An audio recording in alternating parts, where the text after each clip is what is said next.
Hey guys, welcome to this episode of the Rip Griffin Show, coming to you live on Twitter, Facebook, and YouTube.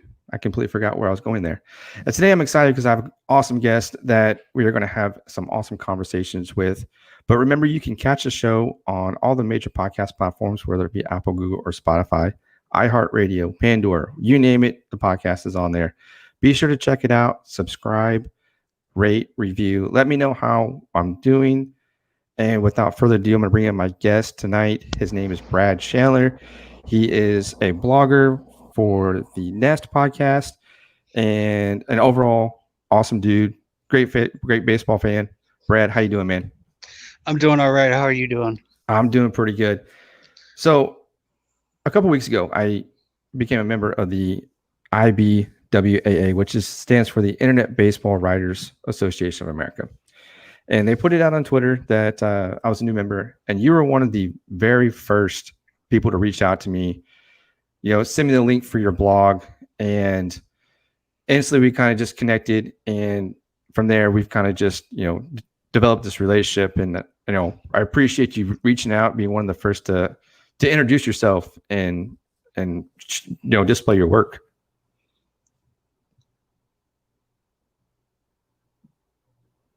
You still with us? Yeah, I'm still here. Okay.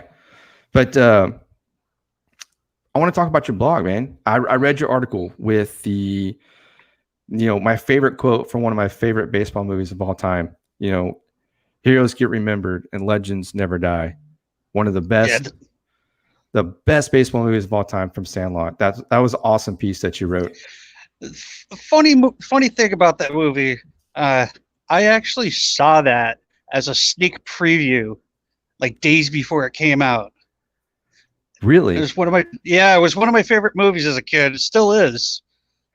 That's a movie that when you turn it on, and no matter what time or what section it's in, you can sit down and you can watch it, and you know exactly what's gonna how it's gonna play out. Yeah, I love that movie. I can anytime I feel like I don't know what to watch, that's the one I'm probably going to. Absolutely. It's a movie that will never get old, it's especially because it's baseball in general. And, right. It kind of hurts when, they hit the Babe Ruth baseball over the fence. And it's like, oh, but I'm probably going to say like that one was probably the biggest kicker. And then the fact that the kid couldn't even pronounce his name correctly, he called it some lady Baby Ruth. Baby Ruth, yeah, it was a Baby Ruth, and they're like Babe Ruth, yeah, that hurts. It's painful every time I see that. I'm like, oh no, don't use that ball. And it's funny that that particular ball. I was kind of looking at some autographed baseballs. I have a little autographed baseball collection that I've started. And I kind of went on to see how much a Babe Ruth baseball would cost. I don't want to know. Take a guess. Well, a baseball, anything is worth whatever anybody's going to pay for it anyways. So like me, I ain't spending any money on a Babe Ruth baseball because I know that's out of my wallet's reach. Oh yes, absolutely. Yeah, no. Didn't Mike Trout's card just go for a ridiculous, like rookie card, just go for a ridiculous amount of money? Probably. I forgot how much it went for, but I know it was an absurd amount of money. I think it was in the thousands at least. Oh, I think it was in the 100,000s. But I kind of just looked briefly at how much a Babe Ruth autograph baseball would cost, and man, it was. Gosh, the price was it would definitely be more than I would make him, a lifetime. That's insane. I know it really is, but when you have something that is that rare and such an iconic figure like Babe Ruth, I mean, yeah, it's going to draw numbers that we've never seen before, and somebody will buy it. I mean, a collector. Absolutely. Someone's going to buy that. Oh yeah, absolutely. But getting away from Babe Ruth for a minute here. Let's talk about your blog, man. How long have you been blogging? I actually started blogging in February. I've been a big fan of baseball most of my life. I decided in February that, like, I talk a lot about baseball, and I don't really have the people that can talk with me about it. Like, how, like, we know more than the casual fans. And I just wanted to start jotting stuff down. And then one day I just started my own blog in February, and I started blogging about the Boston Red Sox. Now, I try not to be biased. Right.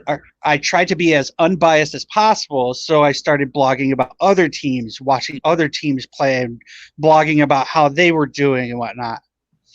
And then, unfortunately, COVID hit. Mm-hmm. Baseball obviously stopped. And then I had nothing to do. So I stopped blogging. Was actually, believe it or not, I was kind of depressed. There was no baseball. It really makes me happy to watch baseball, talk about baseball, listen to baseball, write about baseball. No, absolutely. Baseball came back, and when they started doing spring training or summer training, I started blogging again under my own blog.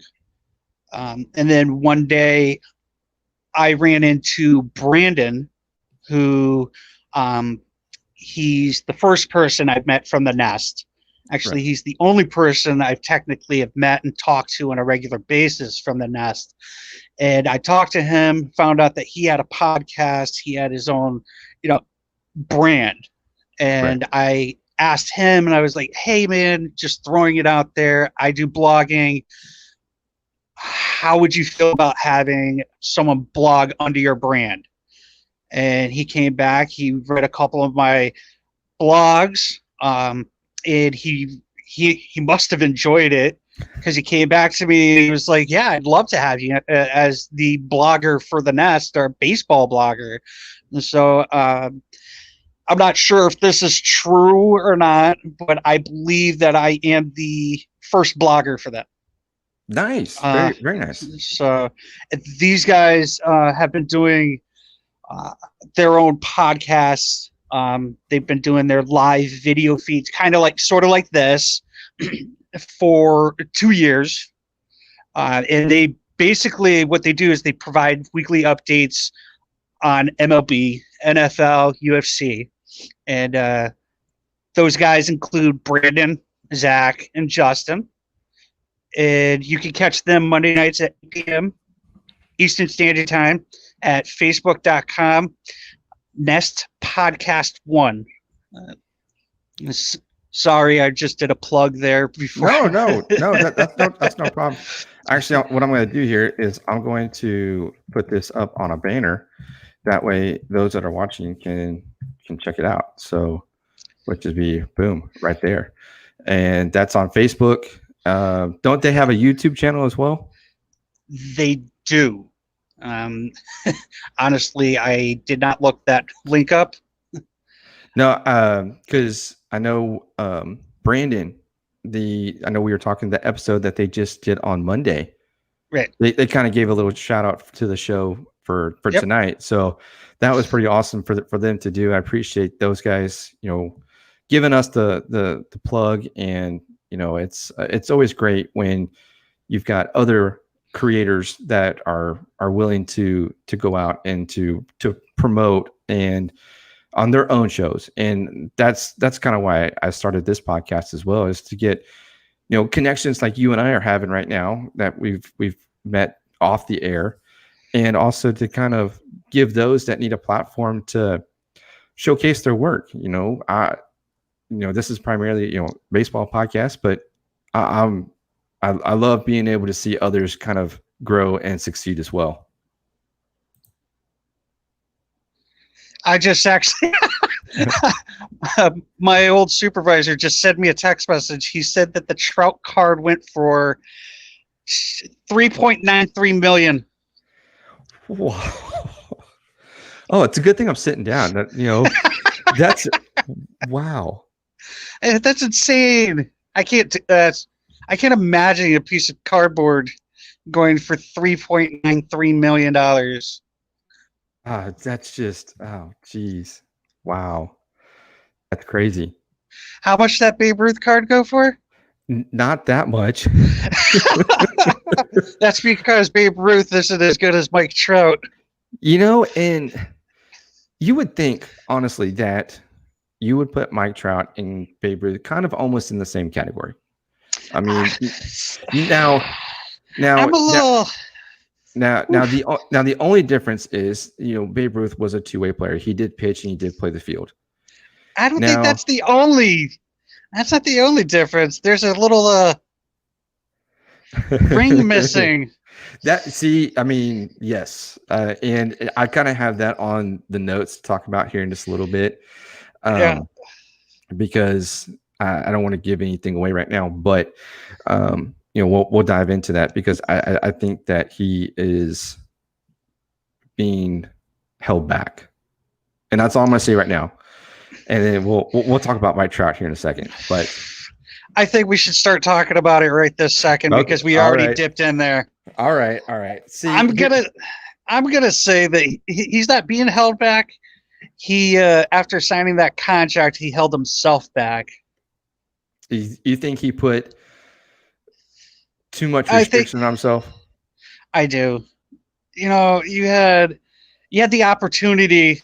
I don't think that they would have been able to afford him, but I know that Bryce Harper was pushing for the Phillies to get him. Yeah. And any other team, really, the only other team I think that he could have signed with that I think would have held him back just as much as the Angels, if not more, is probably the Mariners. Ooh. That's interesting because I don't think the Mariners would have that. They really, as far as their salary cap, they've never I'm not saying they would been able to afford him. I'm just saying the only other team I can see holding him back more than the Angels would be if he was with the Mariners. Right. See, I kind of had him when he was kind of looking at possibly, leaving the Angels and going to a different team. I had him actually coming out to the East Coast. And I think Philadelphia was one of those teams.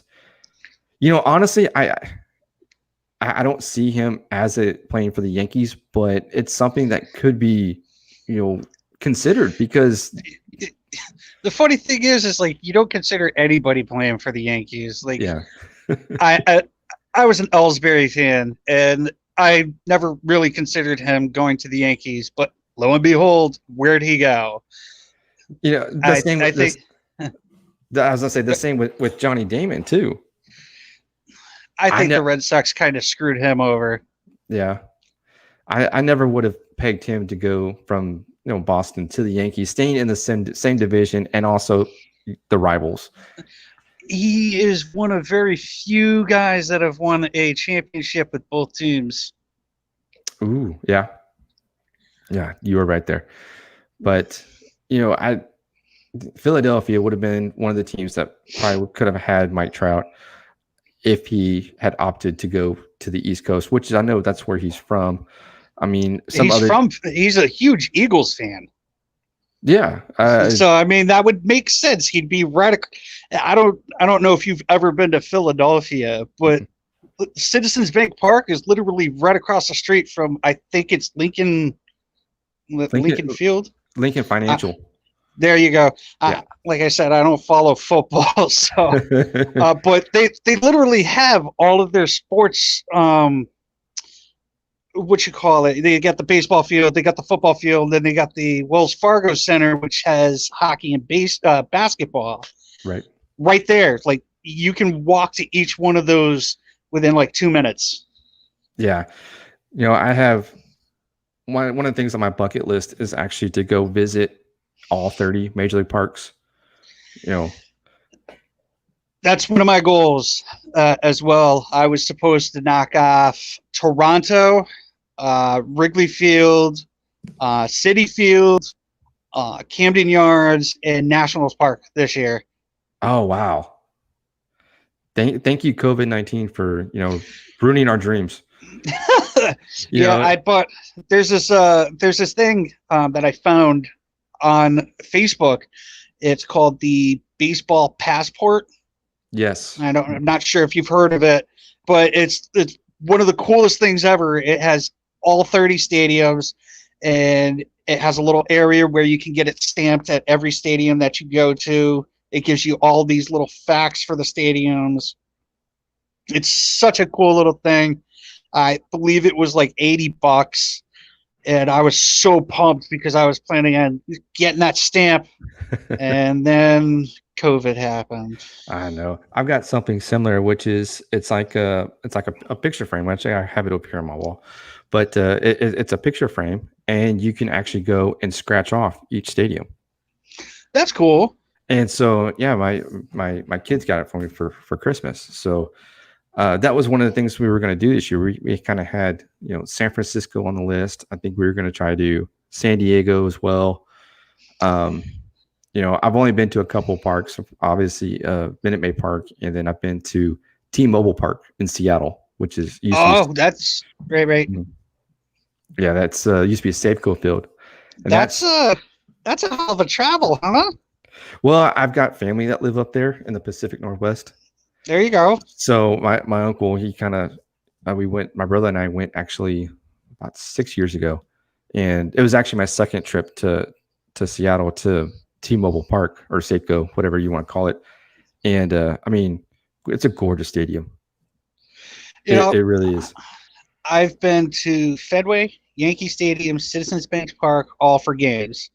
And I went in November. I went to Marlins Park for a tour. I have to say that Fenway is one of those nostalgic stadiums, parks, and it every time I go up those ramps, I get goosebumps. It doesn't matter. But I have to say, like, the nicest park I've been to so far is Yankee Stadium. Really? Yeah. That's coming from a Red Sox fan too. Yep. I went to Yankee Stadium with my nephew for his birthday last year. Nice, very nice. And he's a Yankee fan, and that's what he wanted to do, and I wanted to bring him to a ball game, and that's what we did. Very nice. That's awesome, man. Yeah. Hopefully I'll be able to make it up to the Northeast and check out, Fenway Park is one of the stadiums I would like to go check out just because it's so iconic. Of course, Wrigley Field as well. The two oldest stadiums actually in Major League Baseball. I was looking forward to going to Wrigley this year for that reason. It's weird because I have family that live in the Chicago area, and I've still never been to either Wrigley Field or what is it now? Guaranteed Rate Field. I believe that's what it's called. Before we go on to like the next subject or anything, I got a funny story pertaining to visiting the stadiums. So about 5 years ago, I had two of my friends call me up because they knew I was a big baseball fan, and they were going on just a joyride. They had like a week off, and they were going to go to different ballparks. I believe one of the parks, some of the parks were, they went to Progressive Field, they went to Guaranteed Rate Park, they went to Wrigley, they went to PNC Park. Is that what it is? Pittsburgh? Pittsburgh, yeah, PNC Park. Okay. They went to Pittsburgh, and I'm not sure what other stadiums they went to, but I think they went to 5 stadiums in 5 days or something like that. Oh, wow. I had just started my job. Oh, man. I had just started a new job, so I had no time off. And I'm kicking myself in the ass right now because I would have enjoyed that. Two guys that I grew up with, all we were doing is just going to baseball games, and I just didn't go. Man, that hurts. I mean, I don't know. I mean, I know I'm not sure how you would feel, but I mean, I'd probably cry myself to sleep every night. I sort of did. I didn't talk to I didn't talk to either one of them for a little while because of that. I mean, it wasn't their fault. I mean, they invited Yeah. me, so I was just a little part of me died that day. No, I totally understand, and I would be feeling the same way that you were feeling. So that's completely. I'm gonna call that completely natural, a natural feeling right there. So, but we had a comment come in from Rob Fano. He's actually the host of Astros Baseball Podcast. Give him a little plug real quick, but he definitely agrees about Yankee Stadium being super nice. So, thanks Rob for watching and for sending in a comment as well. But yeah, I mean that's the that's my bucket list. Go around, visit every stadium, and you know start a hat collection. I have this thing that if try to wear try to yeah. Obviously, I'm not wearing an Astros hat right now, but Oh, but I have. I'm sorry, I didn't mean to cut you off there. I have a hat for every team in MLB. wow. See, I have probably spent well over like a couple grand just on baseball hats. I think it's a guy thing, honestly, because I have a hat collection. Like, I think it's a pretty phenomenal collection. I've seen some that are just they'll take your whole living room floor. But but yeah, get a little something from each of those parks that I go and visit. So thankfully, my wife's kind enough to kind of work that in to where I can get a hat or two every now and then. So we're good. I actually, so back to the hat for every team. I also have a jersey for every team. Oh, nice. I Very nice. have I even the New York Yankees. Wow. Does that?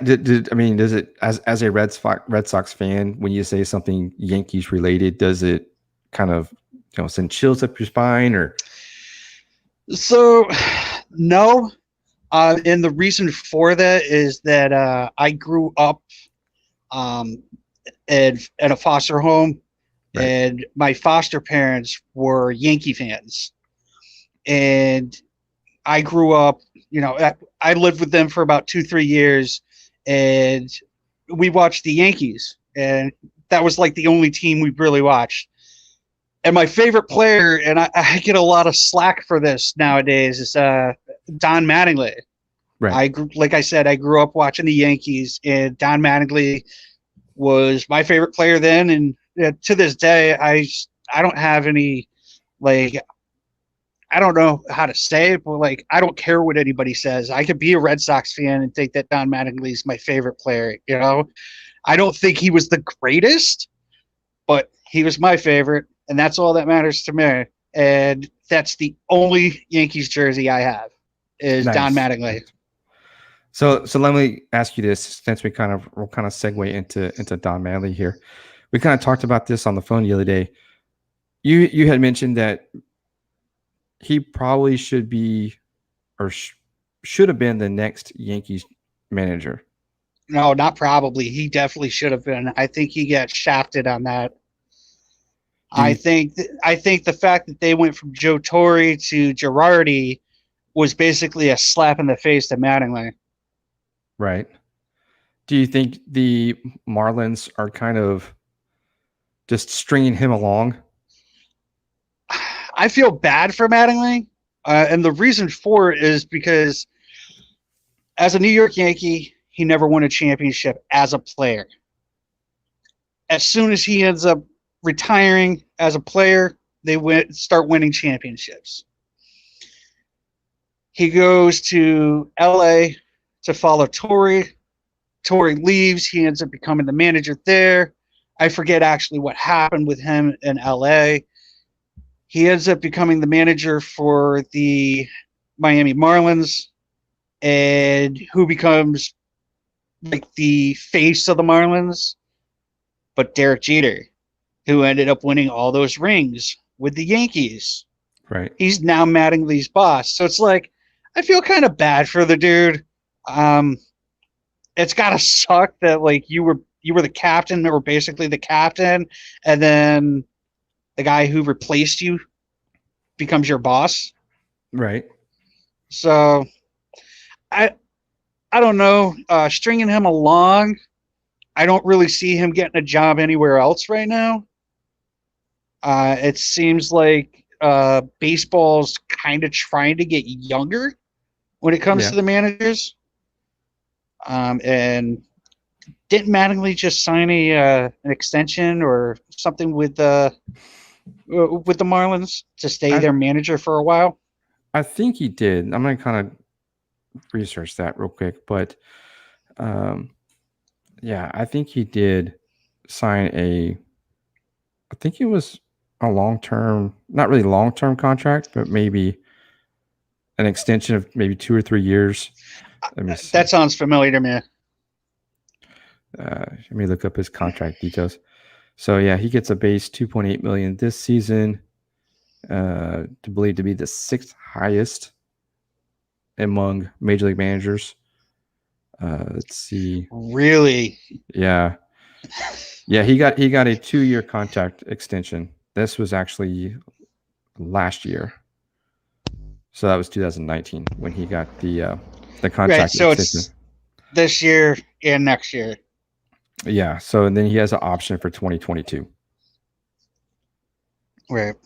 So yeah, I mean, if Brian Cashman says to Aaron Boone, you know what, you're, especially after this season, I don't know if we might see a manager or two get cut, but I don't know. But if Brian Cashman tells Aaron Boone, you know what, you've had 3 years, no World Series, you've lost the ALCS, you've lost the, did they lose in the division? I think they did. I think they lost to the Red Sox in 2018. 2008. Yep. And no World Series to show for it, not even making the Fall Classic in any of those years. Do you think he will let him go and maybe try to lure Manley in? I don't think Mattingly's going back to the Yankees, no matter what happens. I think that the Steinbrenners right now don't know how to run the team the way that the fan base wants them to run it.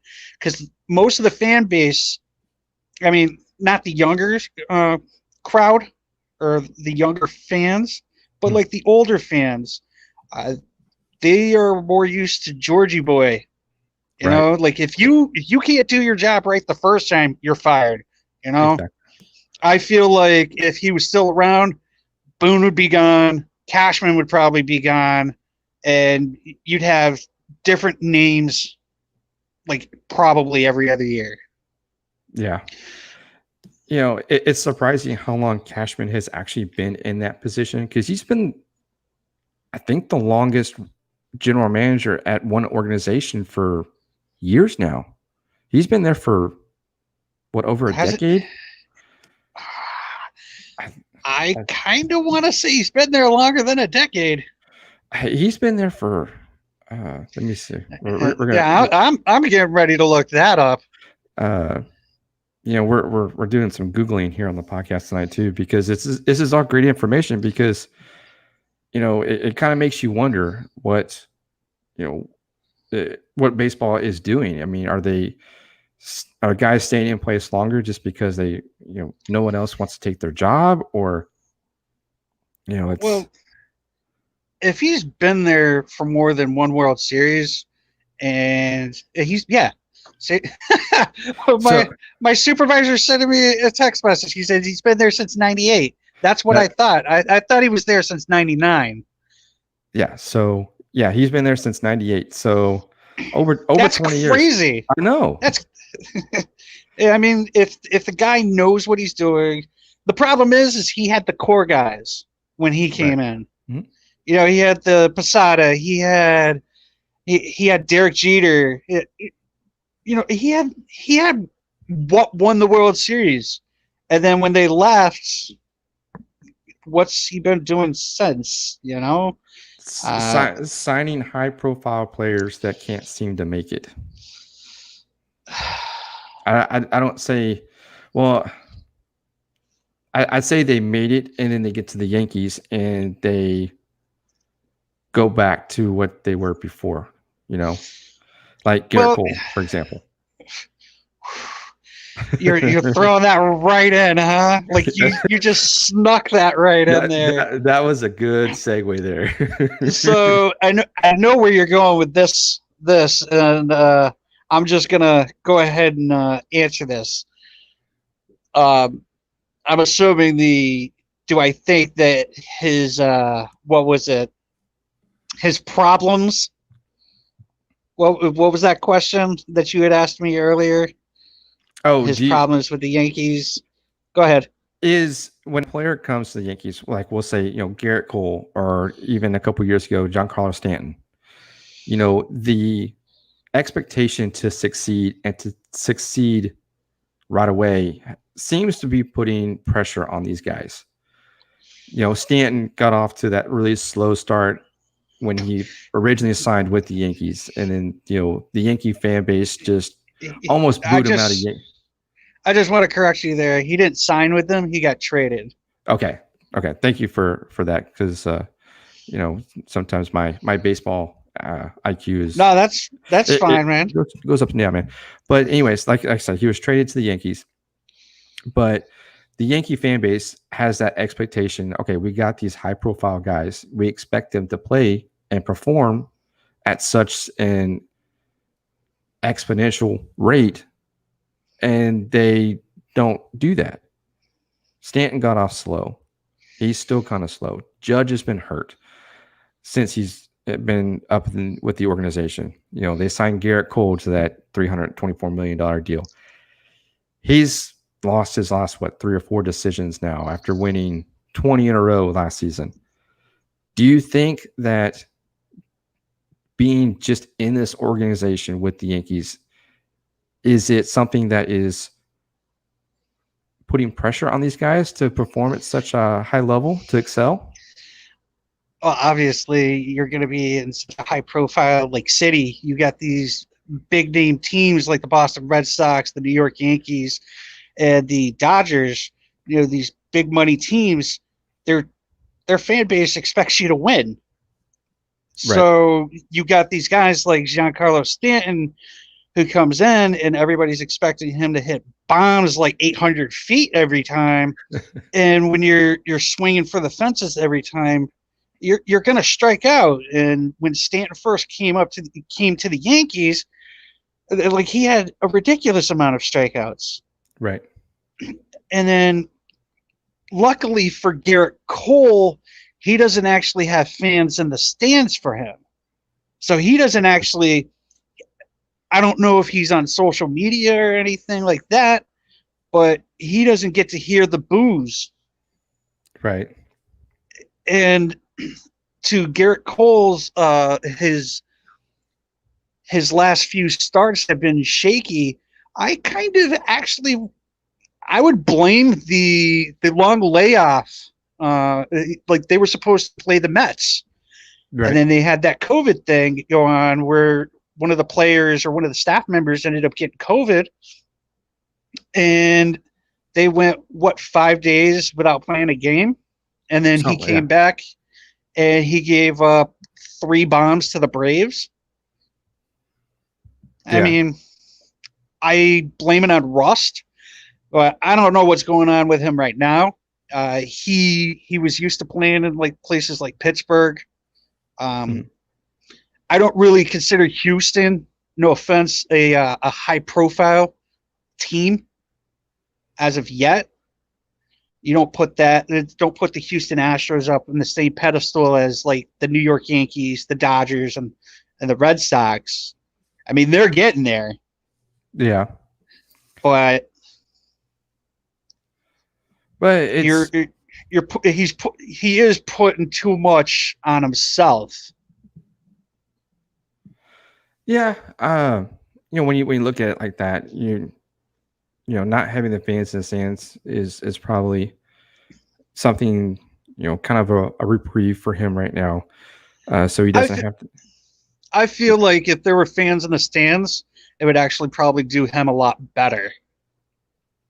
Yeah, because he is one of those pitchers, and I didn't have the chance to see him play in Houston last season against Seattle, and he gave up a first inning home run, and That's something then he does though. Is he'll yeah, give up like solo shots though.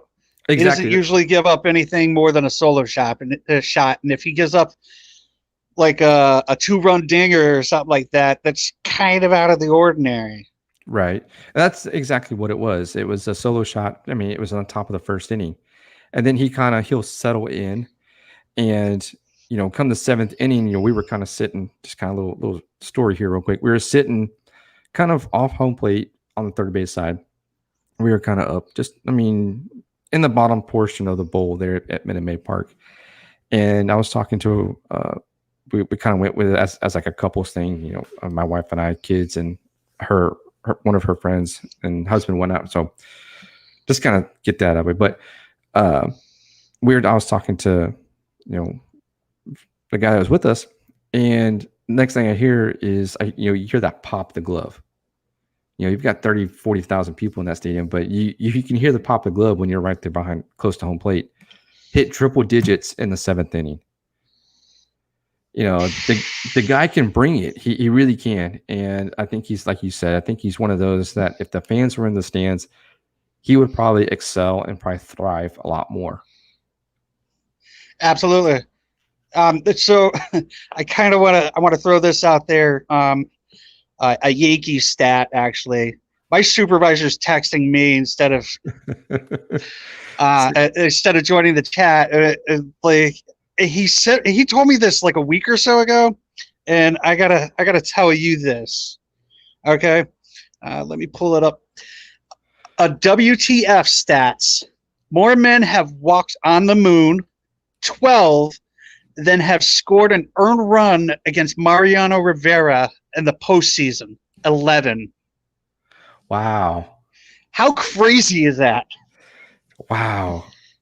I want to know how many of those earned runs were the Red Sox. Oh man, that's interesting. Wow, it's WTF Sports. Is that what it is? It was. I don't know where he ended up getting it. Oh, I'm okay. sure he's going to end up sending it to me. Yeah, it looks like it's WTF Sports. I'm gonna have to look that up because that's pretty awesome. I mean, that's crazy. I knew he was a great pitcher, but yeah. So interesting. But it's one of the things I kind of just wanted to ask you, kind of get your opinion on, the Yankees and their, what do you call it? Their franchise. The expectations that they have. The expectation is go win me a World Series, get me a ring. Their entire fan base is like, you suck if you can't win a game. Like, I'm hearing so much trash talk about Sanchez right now. Yeah. Aaron Judge.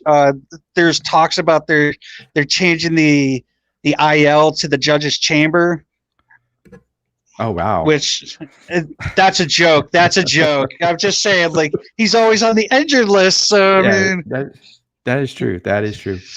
But yeah, I just want to get your take on it. Just kind of get your opinion, and as a Red Sox fan, but also as a baseball fan in general too. So, but one of the things I kind of wanted to touch on as well, we'll kind of pivot here, is there's been a lot of talk of where George Springer is going to land this season. Yep.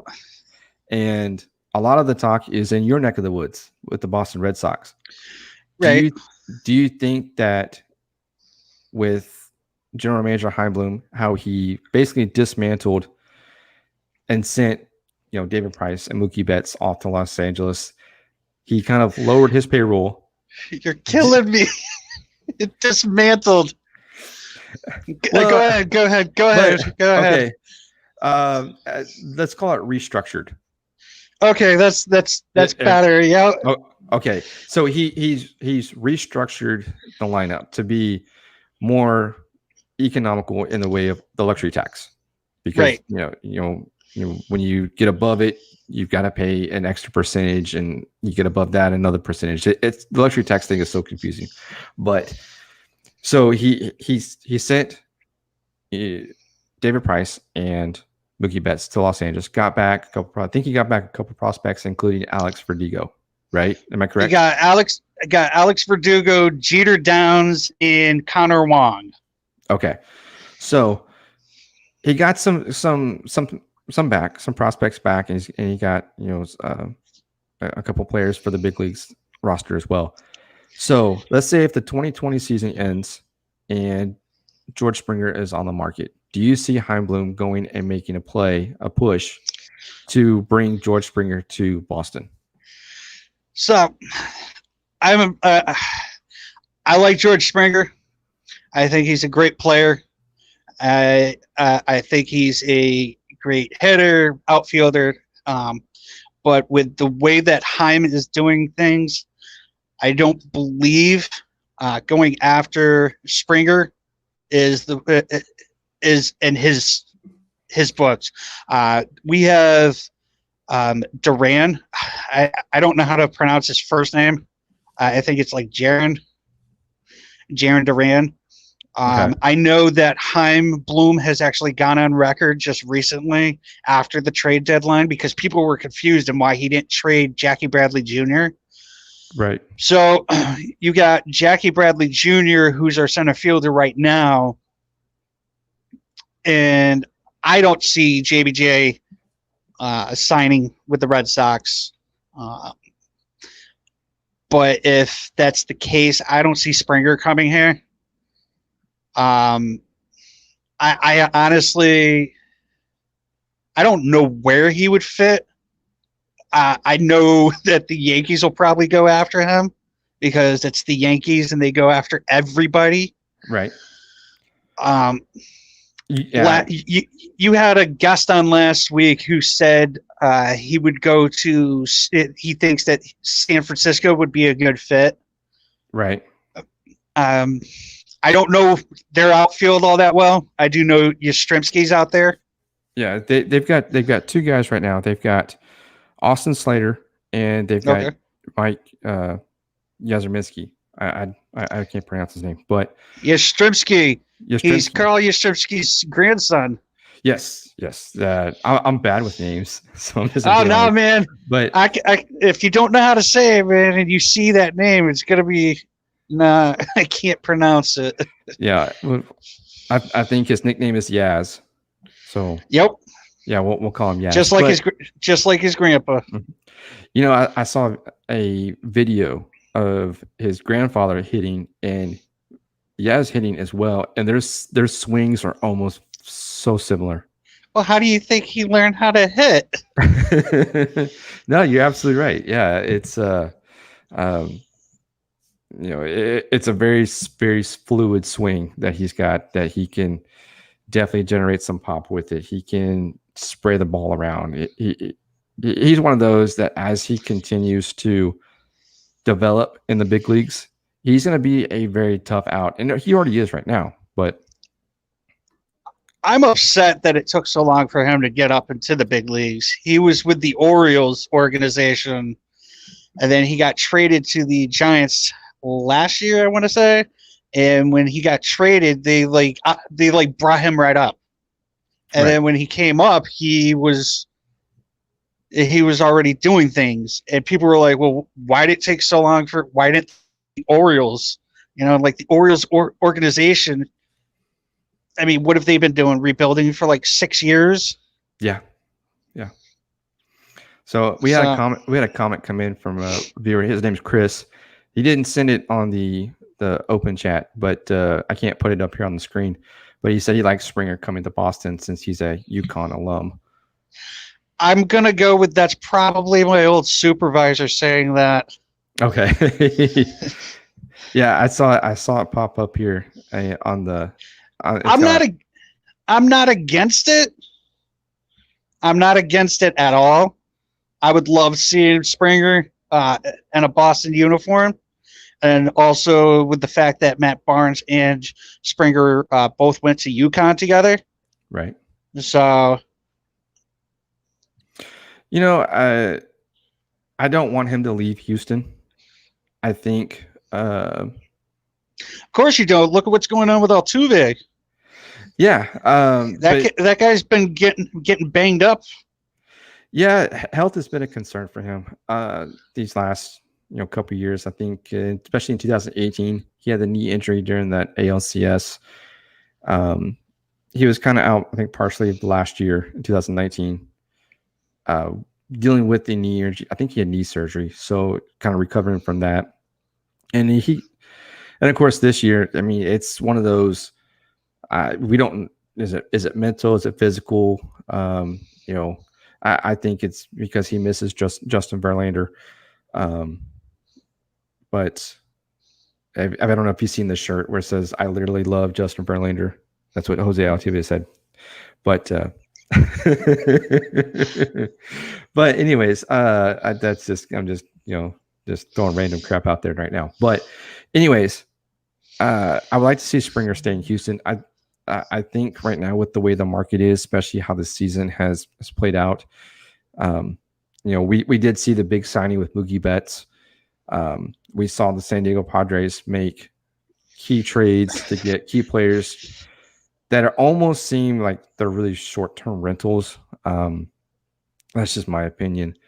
So I don't think the market is going to be there for George Springer to sign any type of long-term high contract. So I kind of was like just thinking about it. So back to Springer to Boston. With Heim getting under the luxury tax and it getting reset for next year, and Heim only usually, what did he spend in Tampa? Like 50 something, 70 something $1 million for his entire payroll. The guy is going to be going to town next year because Henry's going to open his wallet and be like, go. Yeah. I'm tired of these people giving me a bunch of crap. We need players. Right. And I think he's gonna end up spending some money. I kind of see the same thing happening in Houston because owner Jim Crane has said to former Tampa Bay executive James Click, who comes from the same system as Chaim Bloom, that Crane, wants to open the pocketbook to try to bring in key players, possibly even keep Springer. He's going to have to deal with Springer and Brantley and Gurriel. Who else? Reddick's a free agent, but I see Reddick leaving. So it'll be interesting to see. Also, too, age is a factor, especially in Major League Baseball. When you hit that age 30 mark, you're kind of a seasoned veteran now. I mean, Springer's going to be, if he isn't 30, he's going to be 30. He'll be 31. Yeah. So that kind of plays a factor into that scenario as well, because, you can't sign a long-term deal with a guy that's already over the age of 30 because, you've got his play. His play is going to probably deteriorate as he gets older. So his production is going to be down.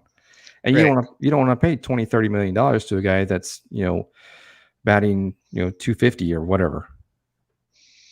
And that was the problem that the Red Sox were kind of looking at with Mookie Betts. I mean, that Mookie Betts is going to produce now. He's going to produce for a couple more years.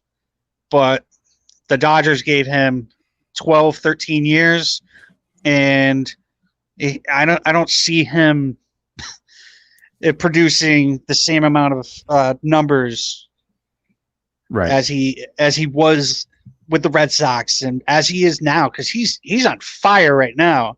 Mm-hmm. But I don't see him doing that in like 5-6 years. Right, exactly.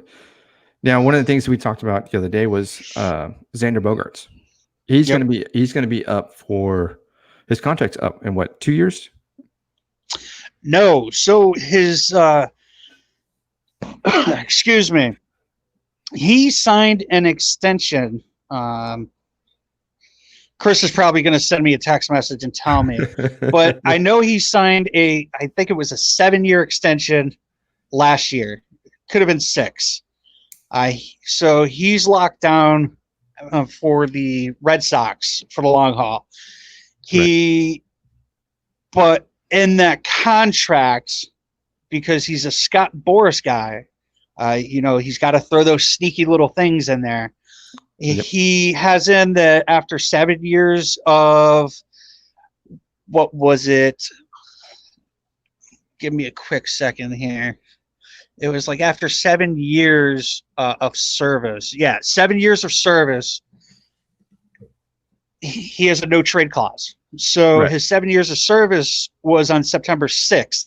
So the Red Sox can't trade him, obviously, unless he gives consent. Right. But again, with him being a Scott Boras guy, he's got an opt out in 2022. Okay. So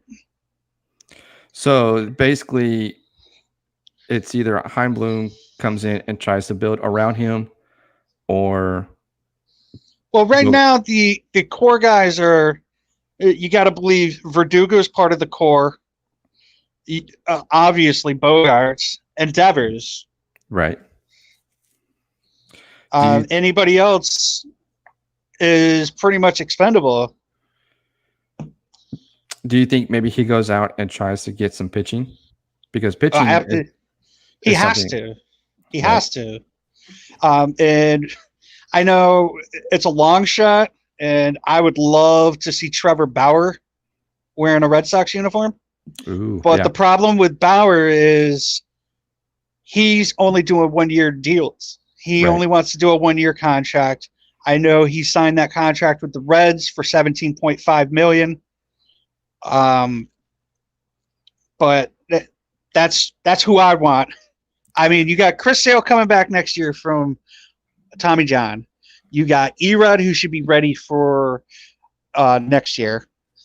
Who else you got? You have Perez, he's a decent number 5 starter, and then you got Evaldi, who I'm upset with the fact that they gave him a contract, but that's Dombrowski for you.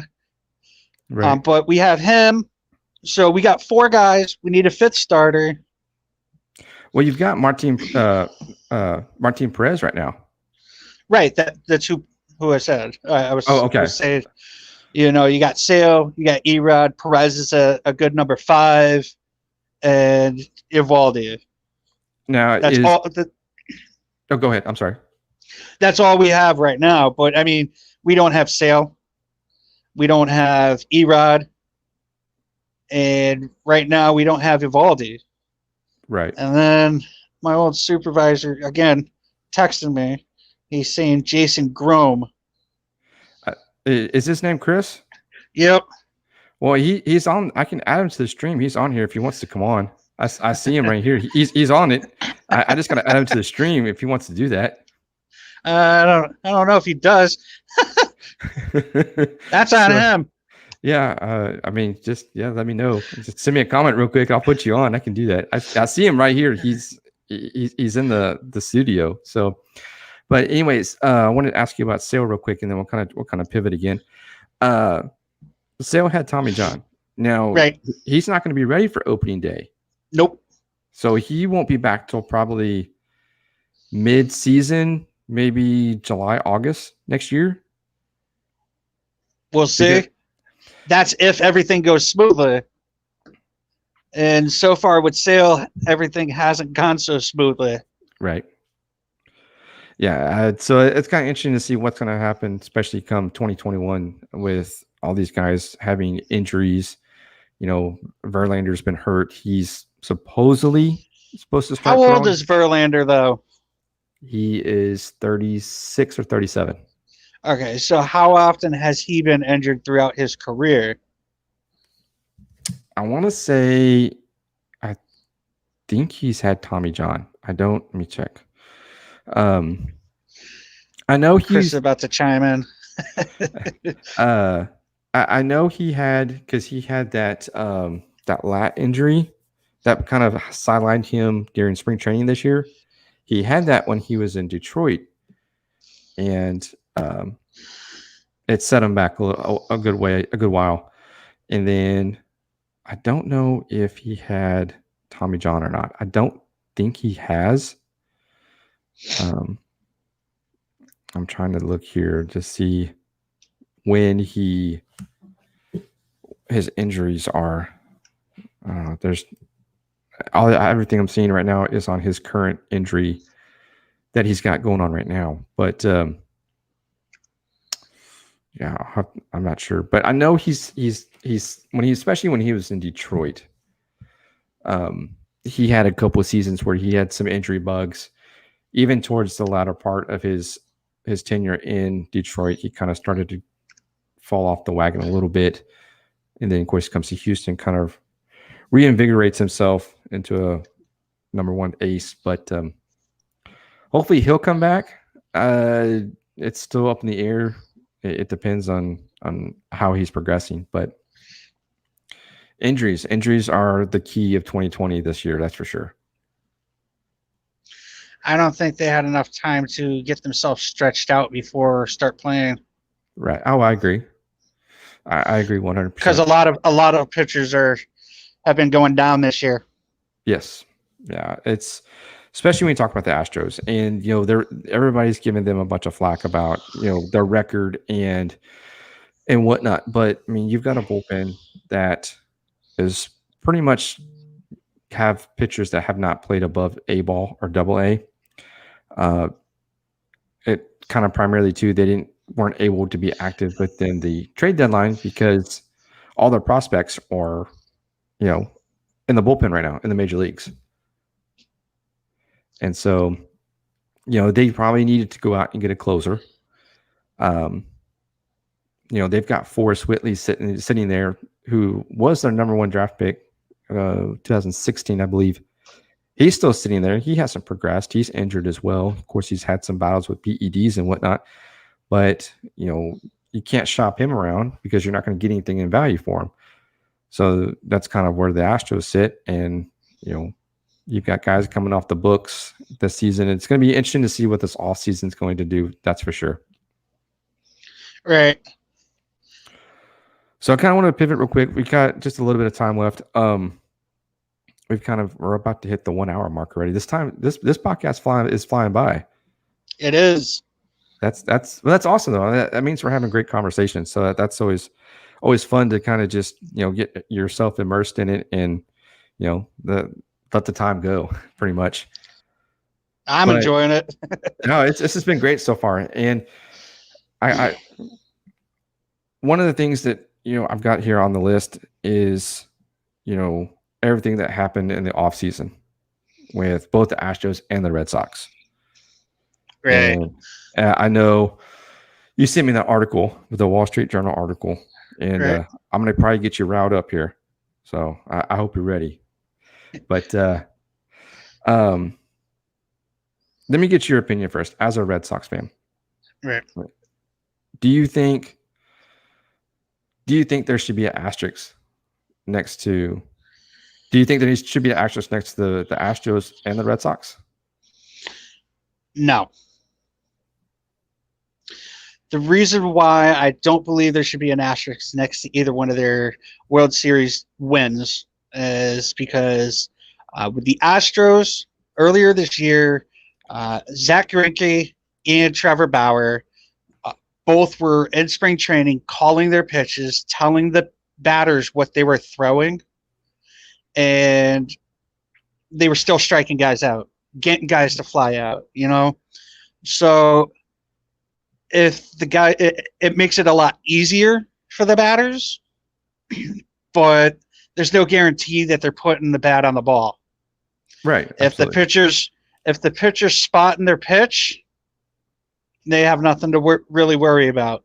If they know that a curveball is coming instead of a fastball, just make sure you put that curveball somewhere they can't swing at. Absolutely. And they can't put that bat on the ball. As far as that's towards the Astros.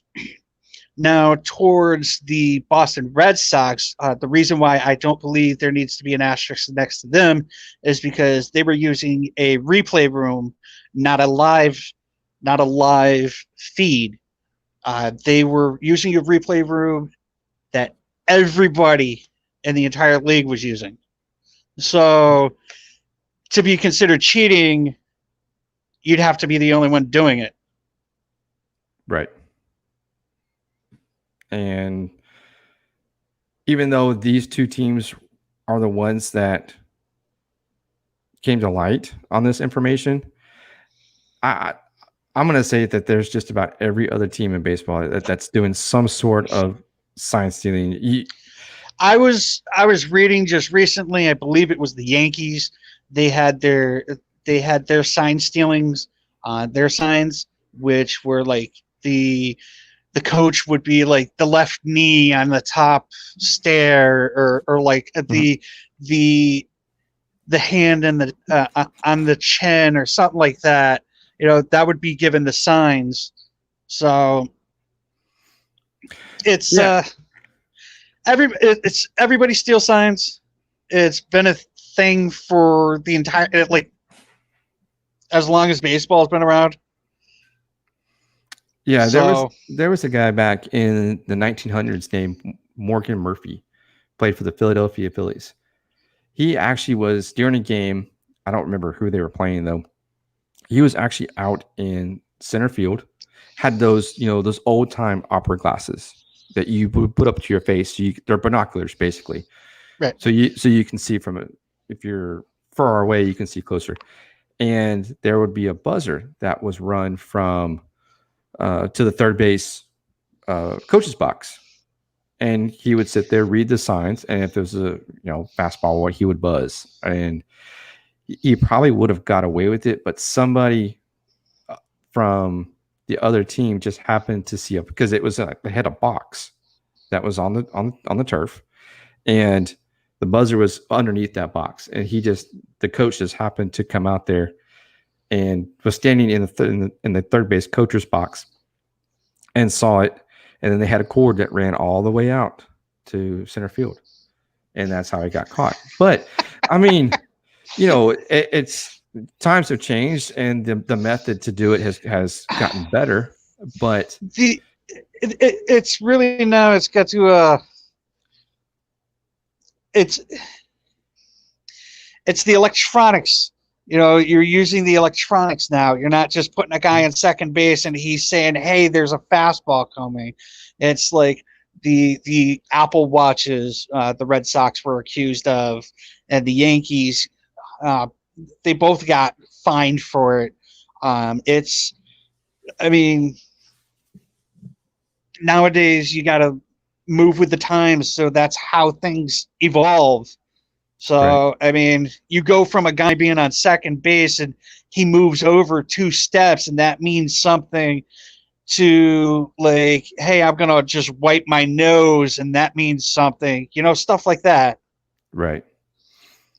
Yeah. And there was, conversations that people were having that, out in the bullpen, if a guy put their hands up on the wall, on the fence, that meant something, or where they were positioned. It could be anything. It's, even in Little League, you can stand on second, or even like when I played in high school, you can sit there and you can, you have a direct shot to the signs that the catcher's giving. I mean, runners on second put their hand out, or they could touch their head or whatever. And that's another way of giving away the signals. I mean, so yeah, the method has improved though on how it's done. Yep. And everything's going to get even more, it's going to improve even more. Oh yeah. And the only way it's actually going to stop is if Rob Manfred does something to stop it. That guy's a douche. No, I absolutely agree. I think how he's handled everything with getting the season started has been a joke. The sign stealing scandals, how he's handled that. He used one team and threw the book at, but going forward, it's like, well, this happened or that happened, and I for me, so I'm sorry. Go ahead. But I definitely want to, before we end, I definitely want to give my opinion on that whole situation. Oh, absolutely. So, I feel that if, as a commissioner, you were a commissioner of Major League Baseball, and if you set the precedent of this is what's going to happen if you are caught sign stealing using any type of electronic devices whatsoever, and a team is caught and using whatever method, I mean, there was electronics involved. He throws the book at him. The $5 million fine, the loss of the first and second round picks in this year and next year's 2020 and 2021 draft. Your manager and general manager have been suspended for a year, which led to them being fired. And then, like you were talking about the Apple Watch thing with the Red Sox, and one guy takes the fall for it. What do you think about that? So there are multiple guys that actually ended up taking the fall for what happened with the Houston Astros in 2017. So you already know that, I think that Jeff Luhnow is a piece of garbage. Right.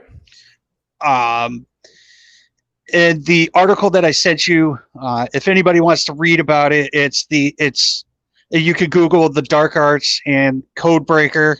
It'll come up as a Wall Street Journal entry.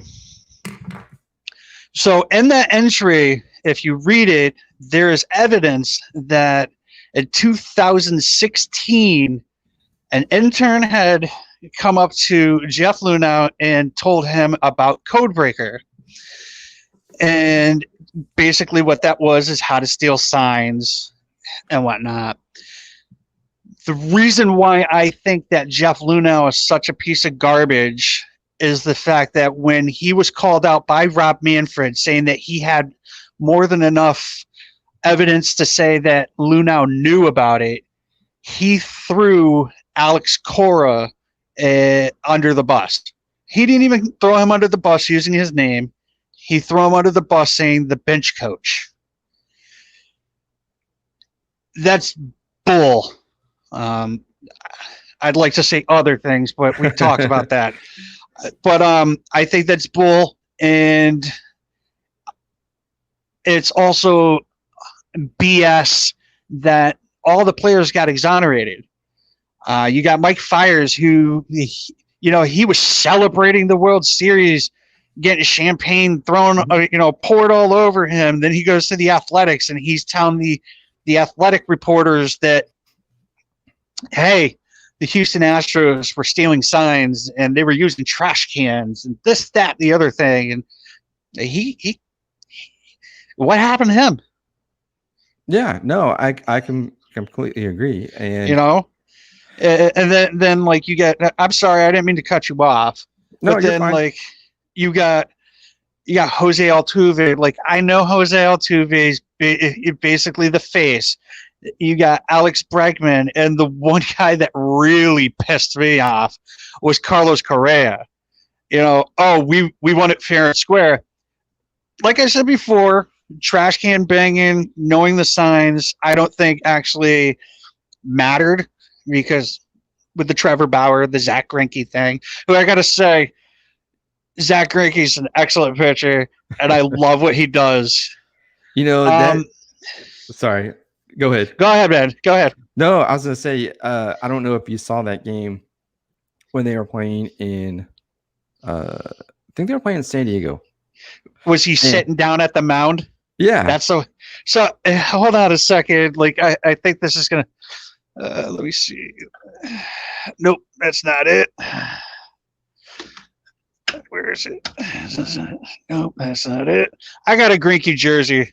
Oh, awesome. For the Astros. And there it is.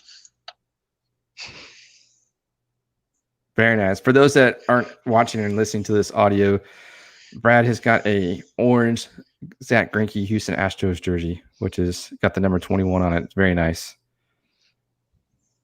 Very nice. I like that one. But yeah, I mean, he's one of those pitchers that um, he's as random as they come. But you know what? He's got his own personality. He's got anxiety, social Yeah, anxiety. He can't talk to anybody, but he will sit there and talk shit to you while he's on the mound.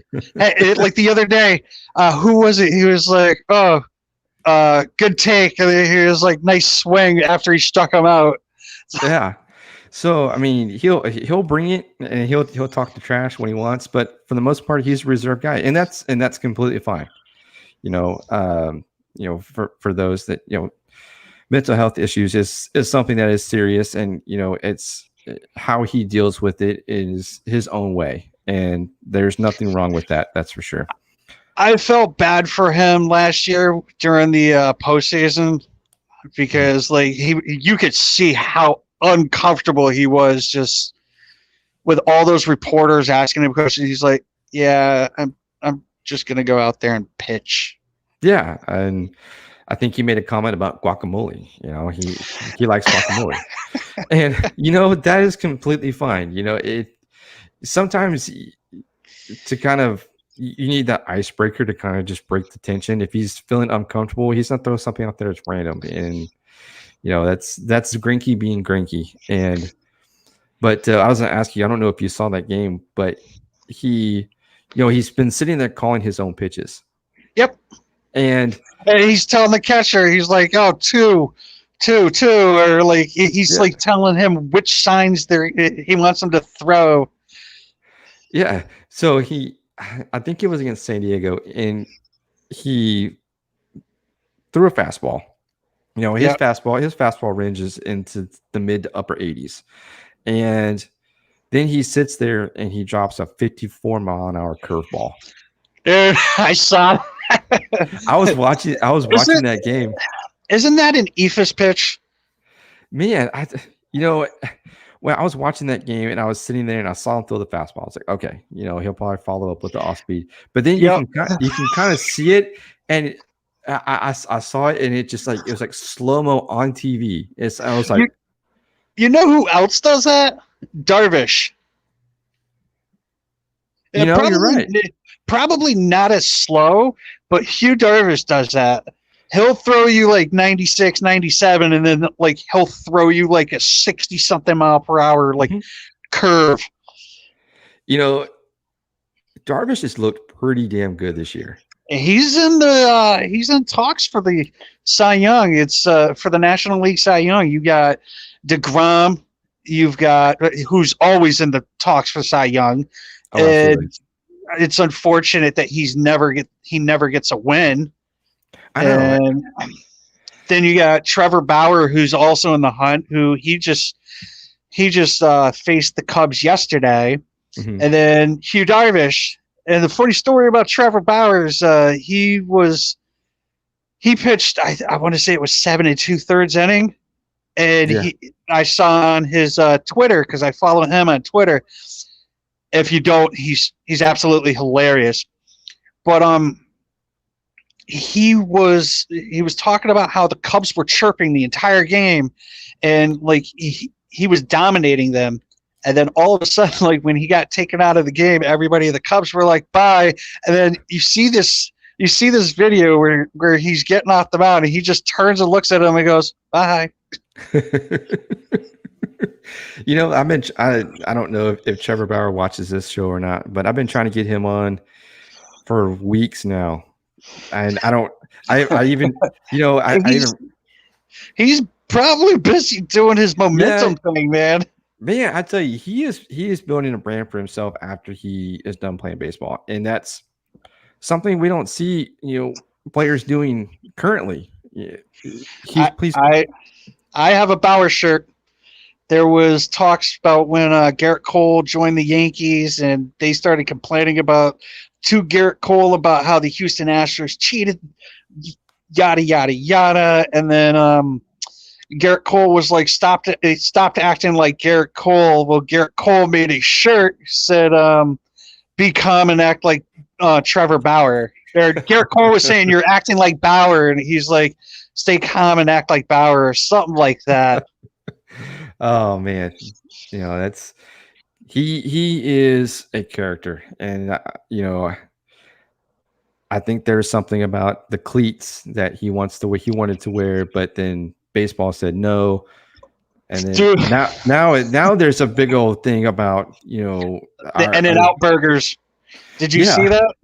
yeah Yeah. I mean Whew.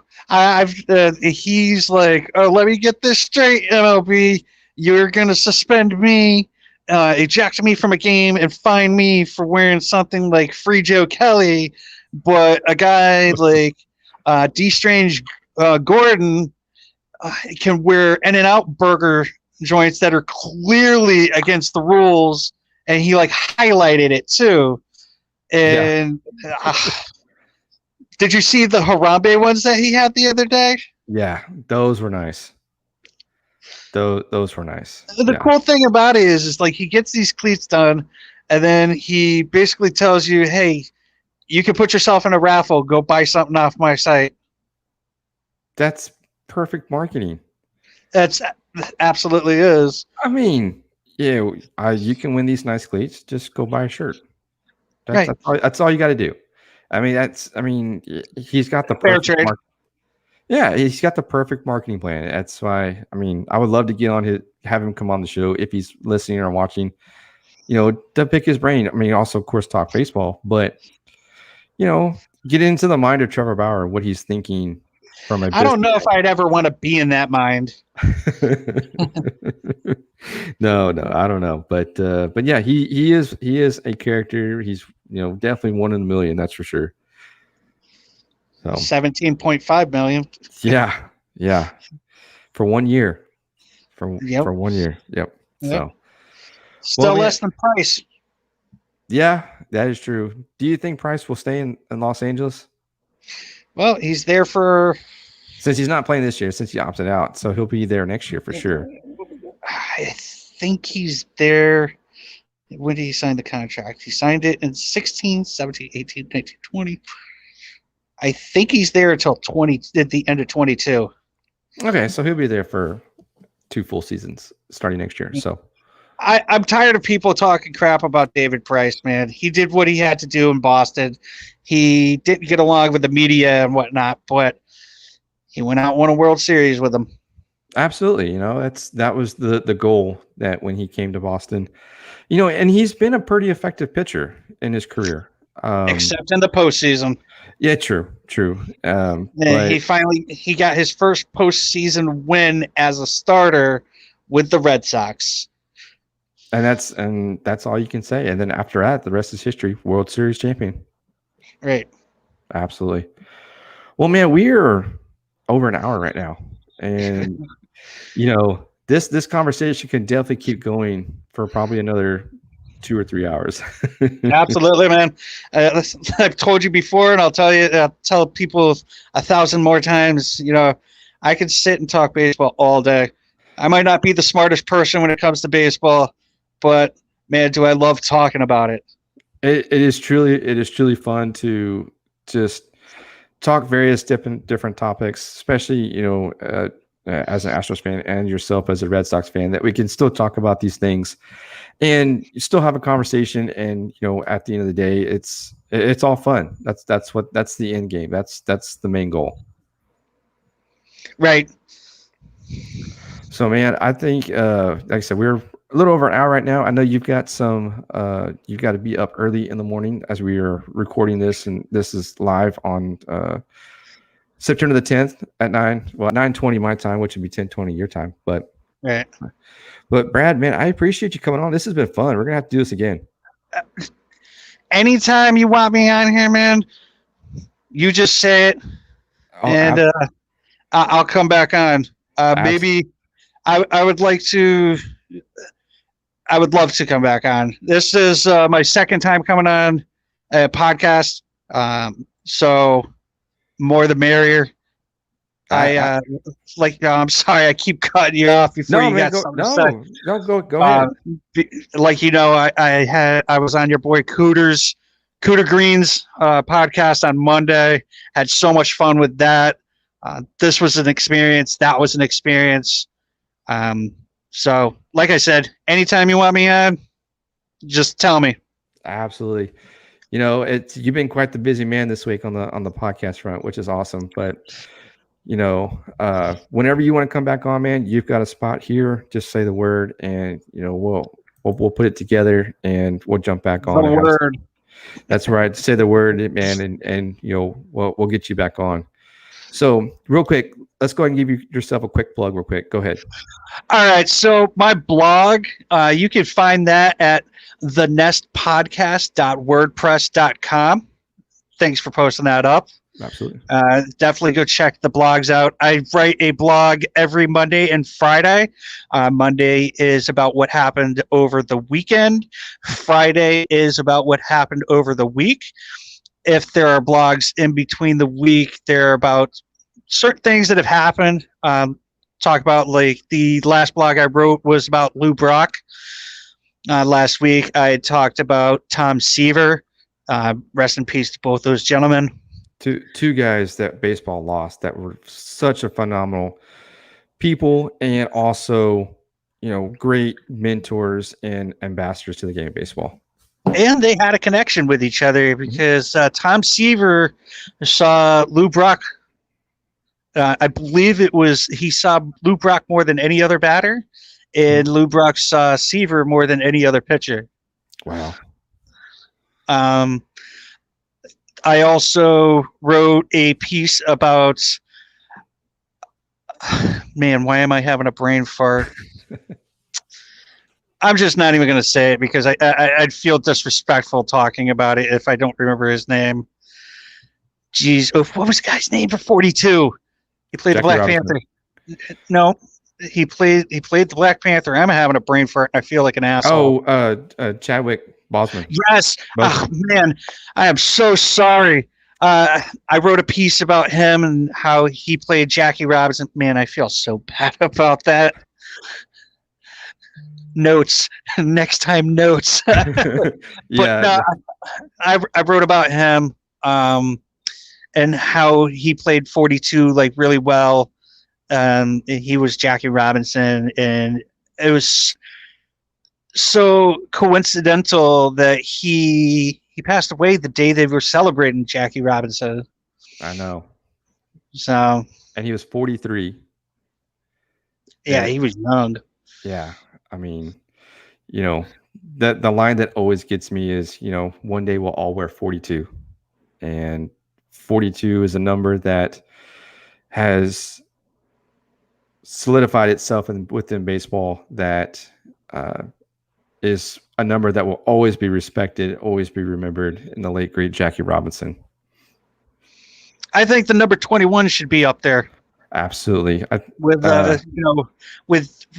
yesterday being the day that everybody celebrated Roberto Clemente. Wasn't it fantastic that the Pirates all donned number 21 in remembrance of him? Well, I don't know if you saw my Twitter yesterday, but where we at? I ended up donning it. Oh, nice.